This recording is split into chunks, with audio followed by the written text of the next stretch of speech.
Hi there. Just reading this beautiful, beautiful poem. It's an ode, one of his odes. Very famous for his odes. He talks about elemental things, things that ordinary things. What does he say in the front of the book? He says, I want everything to have a handle. I want everything to be a cup or a tool. I want people to enter a hardware store through the door of my odes.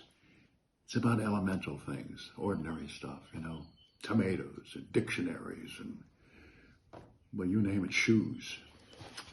But this one is a special one to me. I love this one, primarily because I've been to the Galapagos Islands and I saw the albatross, and I've always loved the albatross.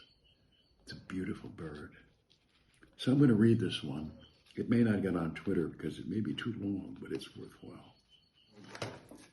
Ode to the Voyager Albatross.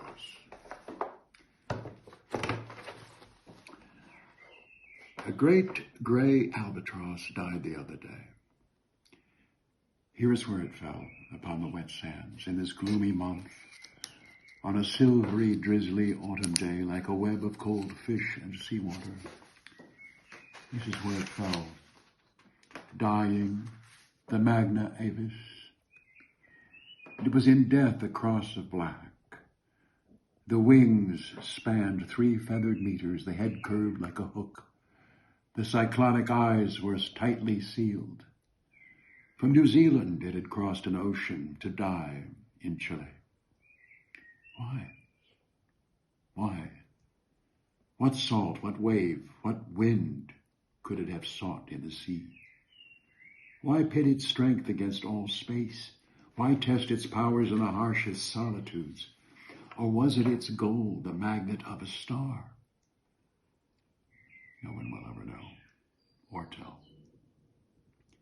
No island breaks this broad expanse of ocean, and the albatross, tracing a parabola of victorious flight between planets, encountered only days, nights, water, solitude, and space.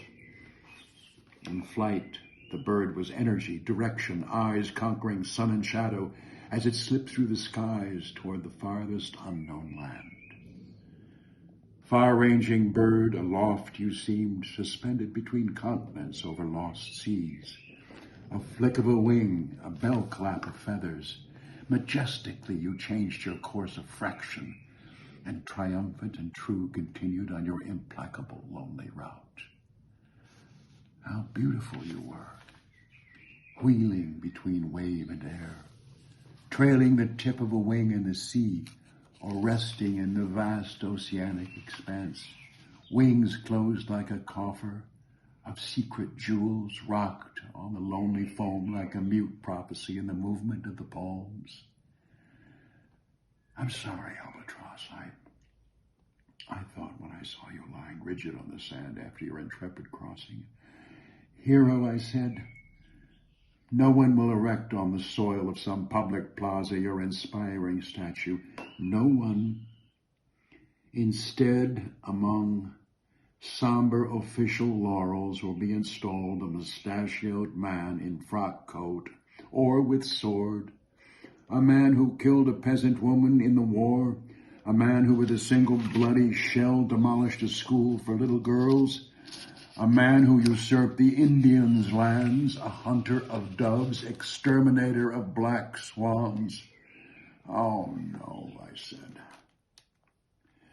Oh no, I said to the king of the wind, the bird of the seas, don't expect them to erect a monument to your feats.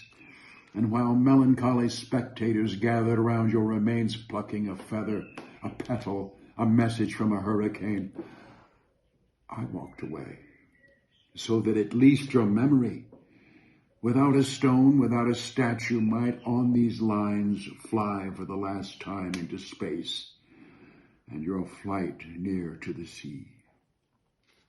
O dark captain, defeated in my country, may your proud wings still soar above the final wave, the wave of death.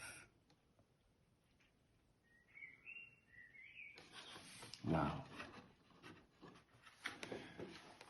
What a majestic, majestic bird. What a beautiful, sensitive poem. You ever seen an albatross up close? They're huge. And the wingspan is glorious. They waddle like you never think they could move, and they waddle over the edge of a cliff, and they wait for the wind. And when it's just right, they fall off the cliff, and their wings open, and they're like, they're just gorgeous. Hardly a flap. When they land, it's like a 747 crashing. It's very funny. But they are marvelous birds. And they're, the male and female, they're for life. They're married for life. And one goes off and spends 6 months or months flying around the world and comes back to its mate. Anyway, thanks for listening. Next time, see you.